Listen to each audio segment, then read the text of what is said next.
Coming up on TV2 News, a big storm could impact your travel plans. We'll tell you what's headed our way for the holidays. Hi, Brian. Hi, Caitlin. Yes, we have a pretty big storm right now forming up the East Coast. It's going to continue to form northward and turn into a snowstorm. Bad for your travel day. I'll have all the details in just a moment. But first, protests, riots, and chaos following the grand jury's decision in the death of Michael Brown. We have the latest on the nationwide impact. And find out how hundreds of people here in Kent are voicing their opinions. Portage County's only truly local newscast starts now. From the award-winning Kent State Student Media Newsroom, this is Portage County's TV2 News at 5:30. We went through as much of it as we could and saw how completely unfair this process was. We object publicly and loudly as we can on behalf of Michael Brown Jr.'s family that this process is broken. Both violent and peaceful protests broke out last night and continue today all across the country. This unrest comes the day after a grand jury in Ferguson, Missouri chose not to charge the officer who killed Michael Brown. Good evening, Kent State and all of Portage County. I'm Caitlin LeBeau. And I'm Tyler Carey in for Ty Sujic. People are voicing their anger over the decision in nearly 120 protests planned for today. One of those protests was right here at Kent State with more than 200 people participating in a walkout. Our team coverage starts with reporter Michael Bratton, who followed the entire protest. Michael? Yeah, thank you, Tyler. The Kent State campus came alive today with the voices of student demonstrators. I followed the group of more than 200 students across campus as they showed their support for Michael Brown. Students at Kent State voiced their opinions today in reaction to Monday's grand jury decision to not indict the officer who shot Michael Brown in Ferguson, Missouri. Organized by Black United students, the demonstration started at the Kent State Student Center. Inside, students created signs showing support for Michael Brown. After 4 minutes of silence for Brown, members of Black United students turned in the key to its office in the Student Center.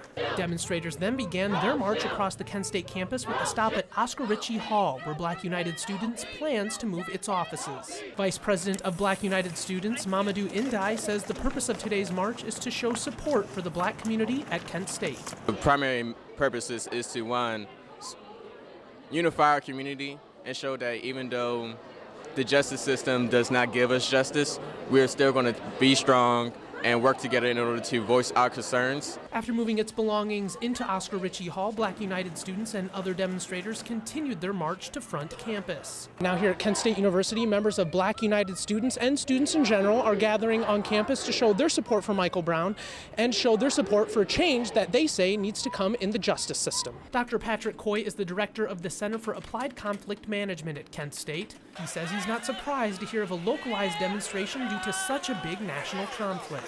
To have a demonstration here in Ohio and on the Kent State campus in the wake of Ferguson is not surprising. It's appropriate because it is in fact a national problem. It is through today's demonstration that Kent State students hope their voices for change are heard across the country. We didn't get our justice, so we have to be loud to let them know that we are here to say and we need to make a stand. Now, after marching to front campus, demonstrators proceeded to downtown Kent to continue their march for change. Caitlin? Okay, thank you, Michael. Our team coverage continues.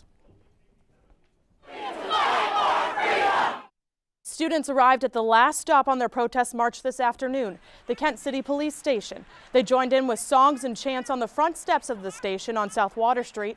Student leaders encouraged those in attendance to voice their opinions. We spoke with Kent Lieutenant Jim Prusha earlier today, and he says the police department didn't take any special actions to prepare for the protest. All we've done is just kind of really just kind of been watching and paying attention. We don't have extra staffing right now. We can get them here quickly if we need to. And we just hope everybody will, conduct their protest peacefully and not block traffic and not damage property and those kind of things. And the demonstrations lasted more than 2 hours. And to students sitting in the hub this afternoon before it all began, Bus's demonstration came as a bit of a surprise. However, many of them also saw it as a powerful display of free speech. It was focused on nonviolence more than anything, which was like which is what made it so powerful. And just like looking around and seeing all the signs that they had, they're just like different factors that you never would even consider. Right. And just like their different opinions, which I thought was really, really interesting. I guess it was more uncomfortable because it was so powerful. Yeah. Just seeing so many students like come together, you don't really expect that. You expect people to kind of just like be silent about it. And in a statement to TV2 earlier today, Kent State spokesman Eric Mansfield said BUS made clear what their plans were, and the university did everything they could to protect the group's right to peacefully protest. We just want things to be productive. We want things to be peaceful, and certainly that's what we saw today. The students were full of passion for the cause that they were coming out about. They were respectful. We tried to do everything we could to support them, and that meant at times stopping traffic or letting folks know ahead of their planned route that they were on the way. So by all accounts, the event was successful for the student group to put it on. And we still continue our team coverage. Social media has been a major outlet for students to express their opinions on the Ferguson decision. That's right, Caitlin. We are now joined by TV2's Director of New Media, Alexa Maslowski. Alexa? Tyler, that's right. Social media played a large role for students who wanted to share their thoughts when reacting to the Ferguson decision. In fact, Twitter and Instagram played a role in the planning of today's protest. Black United students, they took to Twitter and Instagram to post this message urging students to leave their classrooms at 12:30 p.m. today wearing black, meeting in the hub and taking it over. They wanted to urge as many people as possible to participate in this protest and then walk to the police station where you saw they ended there. They also used the hashtag Kent State Walkout to circulate this a little bit more. Our undergraduate student government Executive Director Marvin Logan has taken to Twitter on multiple occasions, using expletives even in his tweets, expressing his frustration. But a lot of the other students are they're posting about how proud they are to have been a part of this, to have gotten their message out there with photos at the police station even. They're proud of what they did today. And one last tweet we did find is that they are planning on meeting in the hub again this evening at 9:30 p.m. to continue their discussion further. And we will continue to keep you updated on this story, but until our next newscast, follow us on Twitter at TV2KSU and visit KentWire.com for continuous updates. Caitlin and Tyler. All right, a very powerful tool. Thank you so much for that look, Alexa. Now let's talk a little bit about the weather because it's making an impact here in Portage County. We had some power outages last night. Yeah, right here in the station, actually, with the very high winds whipping me around, actually, as I tried to walk from building to building. It seemed to calm down a little bit today. We'll see if that lasts. But let's throw it over to Brian Ivey for his first forecast, and he'll give us a little bit of insight as to what we have to look at this weekend. Brian? Thanks, guys. I almost flew away yesterday. That was some pretty intense wind, 50 to 60 miles per hour. So 26 degrees there for the low. I have more details on what's coming up, especially for a busy travel day tomorrow. Back to you. All right, thank you, Brian. And daylight shows the devastation from the violence around Ferguson, Missouri. And now the calls for justice are getting louder. CNN's Polo Sandoval has an update on the wreckage from last night's riots. A peaceful protest Tuesday morning in Ferguson, Missouri. A grand jury deciding Officer Darren Wilson would not face charges in the shooting death of Michael Brown. Moments after last night's announcement, the streets erupted in violence.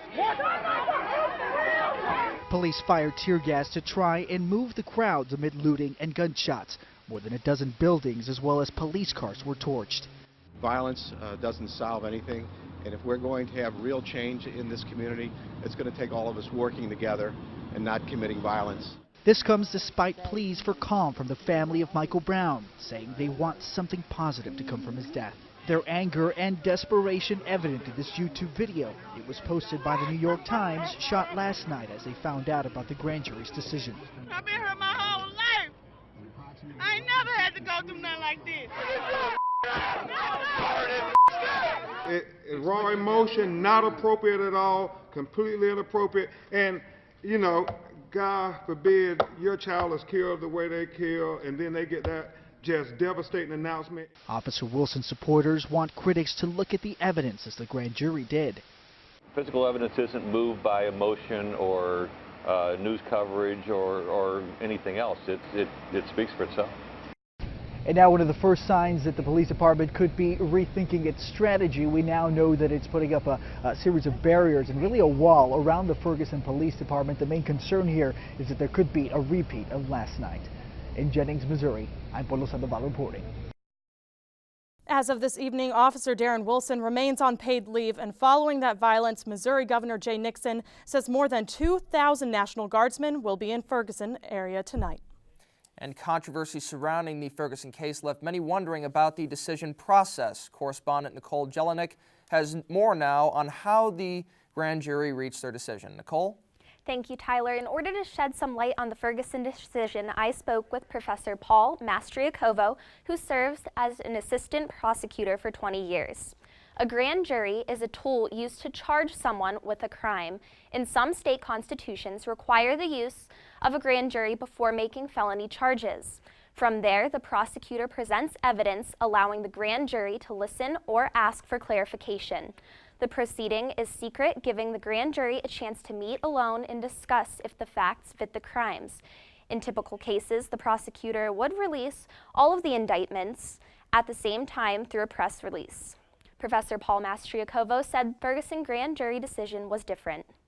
There was no indictment issued. See, you don't announce an indictment unless the person is in custody, because an indictment is a formal charge.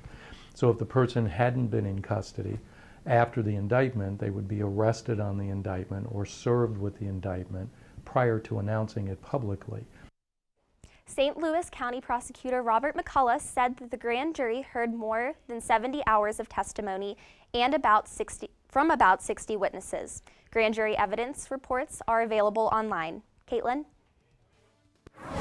All right, thank you, Nicole. Still to come on TV2 News, a North Carolina family is getting a home for the holidays. But when we return, protests in Northeast Ohio, this time over a police-involved shooting in Cleveland. Today, the parents of a 12-year-old are asking for more details after the death of their son. Welcome back to TV2 News. In addition to unrest over the Ferguson decision, hundreds here in Northeast Ohio are protesting over another police-involved shooting death. Cleveland police officers are standing by as protesters fill up Public Square. Crowds are even flooding highways, shutting down both east and westbound lanes of the Shoreway. Police are asking drivers to use I-90 West as an alternate route. So far, the protesters appear to be peaceful and chanting for justice. And this comes after an officer shot and killed the 12-year-old Saturday. Police say Rice was holding a BB gun and didn't comply to demands. The boy died at a hospital Sunday morning. Today, the family of Rice also asked police to release the entire video of the shooting from nearby surveillance cameras.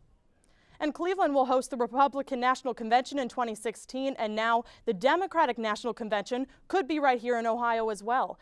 Columbus is among 3 cities chosen as finalists for the DNC. The party is also eyeing New York City and Philadelphia. The convention will take place in July or August, but a date will be chosen after the location is finalized. And as students head out for Thanksgiving break, weather headed our way could make travel difficult. A nor'easter is expected to bring heavy rain, snow, and high winds to the northeast of the country tonight. Airport delays are predicted for tomorrow in New York City, Philadelphia, Boston, and Washington, D.C. Silver lining for people traveling by car, gas prices are expected to be lower than the past few years. The current average in the U.S. is at $2.85 per gallon, which is 43 cents lower than last year. Keeping you informed and ahead of the storm, this is your TV2 weather. Hello, Kent and all of Portage County. Let's take a look right now at temperatures across because those big East Coast cities, plenty of traffic coming out of them. Let's take a look at that 7-day forecast, what we got going back home. Again, 37 degrees tomorrow, 1 degree cooler for Thursday with a few light snow showers there on Thanksgiving. So if you're eating a turkey and celebrating with your family, could see a few flakes outside, not much accumulation expected. 32, generally pretty chilly, but some breaks of sunshine there for Friday. Warming up for the weekend, 47 Saturday, and then 54 with some rain arriving for Sunday.